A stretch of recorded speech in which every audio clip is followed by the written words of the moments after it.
Hello, કેમ છો? મજામાં? ઓકે, તો આ વિડીયોમાં આપણે પાવરપોઈન્ટના સૌથી મહત્ત્વના ટૂલને ડિસ્કસ કરવાના છીએ જે તમારા કામને ખૂબ જ સરળ બનાવશે અને એ ટૂલનું નામ છે ફોર્મેટ પેન્ટર. મિત્રો, નોર્મલી આપણે જ્યારે પાવરપોઈન્ટમાં પ્રેઝન્ટેશન બનાવતા હોઈએ છીએ ત્યારે તમને ખ્યાલ જ છે પાવરપોઈન્ટ એટલે કે ડિઝાઇનિંગ જેટલું તમારું સારું એટલી તમારું પ્રેઝન્ટેશન સારું બને.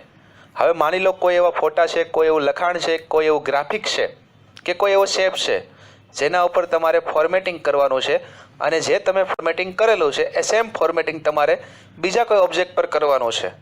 ત્યારે એવું બને કે તમને કંટાળો આવી શકે અને સ્વાભાવિક છે. તો હવે તમારે એ પોઈન્ટ ઉપર ટેન્શન લેવાનું નથી. તો આવા ટાઈમે કયા પ્રકારનું આપણે કામ કરીએ કે જેથી આપણે સહેલાઈથી કામકાજ કરી શકાય, તો એ પ્રકારના ટૂલને આજે આપણે ડિસ્કસ કરવાના છીએ. ફોર્મેટ પેન્ટર જે પાવરપોઈન્ટનું most important and unique feature છે. તો હવે આપણા માઇન્ડમાં એક સવાલ ઊભો થાય કે how to use format painter. Format પેન્ટરનો ઉપયોગ પાવરપોઈન્ટમાં કઈ રીતે કરી શકાય? જી હા, તો આપણે એની વાત કરીએ. ફોર્મેટ પેન્ટરની મદદથી તમારી ટાઈમની બચત થાય છે. અને મિત્રો, હા, હું ખાતરી તમને આપું છું કે આ વિડીયો પૂરો થતાં તમને એક એવો ટૂલ મળશે જે તમારો પાવરપોઈન્ટમાં ફેવરિટ પણ હશે અને તમારો ટાઈમ પણ બચાવી આપતો હશે. તો મિત્રો, હવે સ્ટાર્ટ કરીએ આજના ટોપિક પર, ફોર્મેટ પેન્ટર. તમે અત્યારે સ્ક્રીન પર એક પાવરપોઈન્ટનું પ્રેઝન્ટેશન જોઈ રહ્યા છો જેમાં ડાબી બાજુ 3 વર્ડ લખેલા છે અને જમણી બાજુ પણ 3 વર્ડ લખેલા છે. પણ ડાબી બાજુના જે વર્ડ છે એમાં તમને ત્રણેયમાં અલગ અલગ ફોર્મેટિંગ જોવા મળે છે. કલર પણ અલગ છે, બોલ્ડ અલગ છે, ઇટાલિક અંડર છે, અંડરલાઇન અલગ અલગ છે. શોર્ટમાં આપણે કહીએ તો અલગ અલગ 3 ફોર્મેટિંગ કરેલા છે. અને રાઈટ સાઈડ તમને નોર્મલ તમને જોવા મળે છે, નોર્મલ લખાણ છે આપણું. તો હવે આપણે રાઈટ સાઈડ ડાબી બાજુ જે ફોર્મેટિંગ છે એ ફોર્મેટિંગ આપવાનું છે.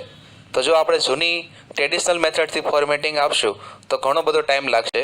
તો આ જ પોઈન્ટનું સોલ્યુશન લાવવા માટે આપણી પાસે અત્યારે હાલમાં અવેલેબલ છે પાવરપોઈન્ટનું સૌથી યુનિક ફીચર ફોર્મેટ પેન્ટર, જેની મદદથી તમે ઇઝીલી ફોર્મેટિંગ કરી શકો છો, જે અત્યારે તમને હું શો કરું છું. તો હવે ફોર્મેટિંગ આપવા માટે આપણે હોમ ટેબમાં જઈશું અને ત્યાં જઈને આપણે કોઈ એક વર્ડને સિલેક્ટ કરીએ. જેમ કે અત્યારે હું ડાબી બાજુના પહેલા વર્ડને સિલેક્ટ કરું છું, જે તમે સ્ક્રીન પર જોઈ રહ્યા છો. ડાબી બાજુનો વર્ડ સિલેક્શન થઈ જાય એટલે તમને હોમ ટેબમાં એક તમને ઓપ્શન એક્ટિવ થતો જોવા મળશે જેનું નામ છે ફોર્મેટ પેન્ટર. હવે તમારે એના પર ક્લિક કરવાનું રહેશે. જેવું તમે ક્લિક કરશો તમે જોઈ શકો છો સ્ક્રીન પર માઉસ પોઇન્ટર ચેન્જ થઈ ગયું છે અને તમને એક બ્રશ ટાઈપનું તમને જોવા મળે છે. આનો મતલબ એવો થાય છે હાલમાં તમારું ફોર્મેટ પેન્ટર ઓપ્શન અવેલેબલ થઈ ગયો છે. હવે તમારે જે વર્ડ પર ફોર્મેટ પેન્ટર અપ્લાય કરવું છે એ વર્ડ પર ક્લિક કરો અને તમે જોઈશો. જી હા, તમે અહીંયા જોઈ શકો છો બેનિફિટ ફોર્મેટ પેન્ટરનો, જે તમારો ટાઈમ બચાવે છે અને ઓન ધી સ્પોટ રિઝલ્ટ તમને આપે છે.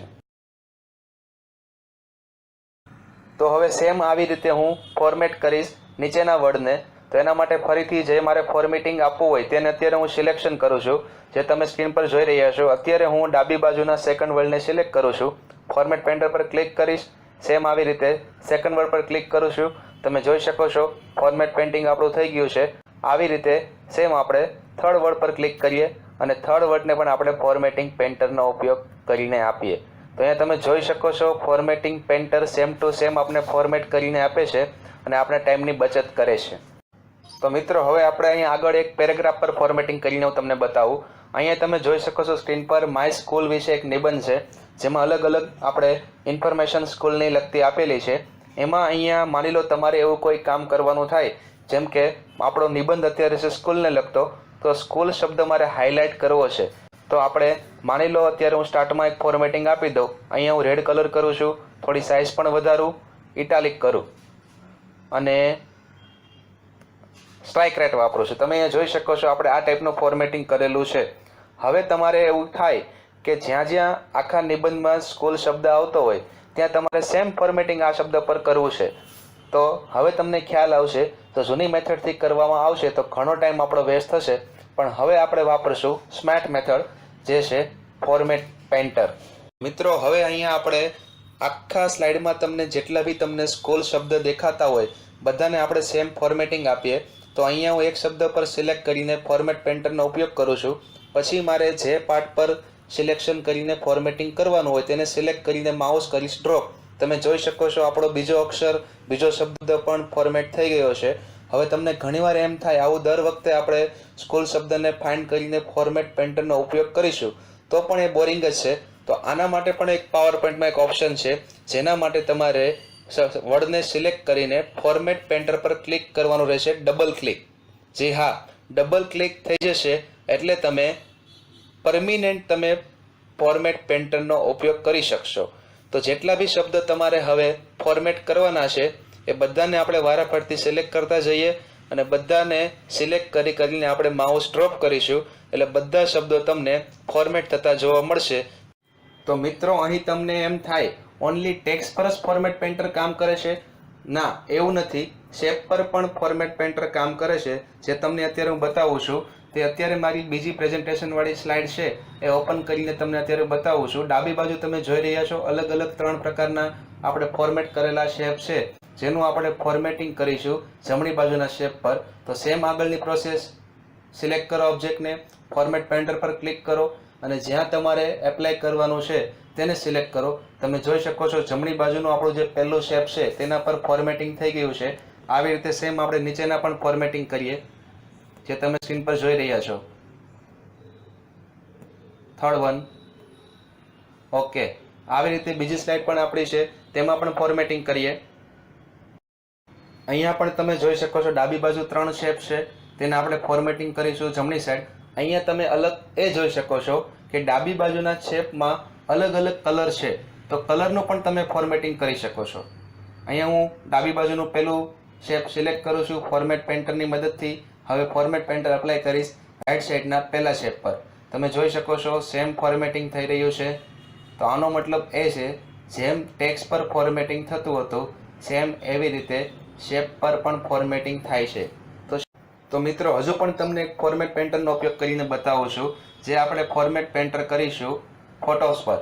તમે જોઈ શકો છો ડાબી બાજુ આપણી પાસે એક ફોર્મેટિંગ કરેલો ફોટો છે જેમાં તમને નીચે શેડો પણ દેખાય છે અને ફોટાની ફરતે બોર્ડર પણ તમને દેખાય છે. અને એક મેં શેપનો ઉપયોગ કરેલો છે રાઉન્ડેડ રેક્ટલનો.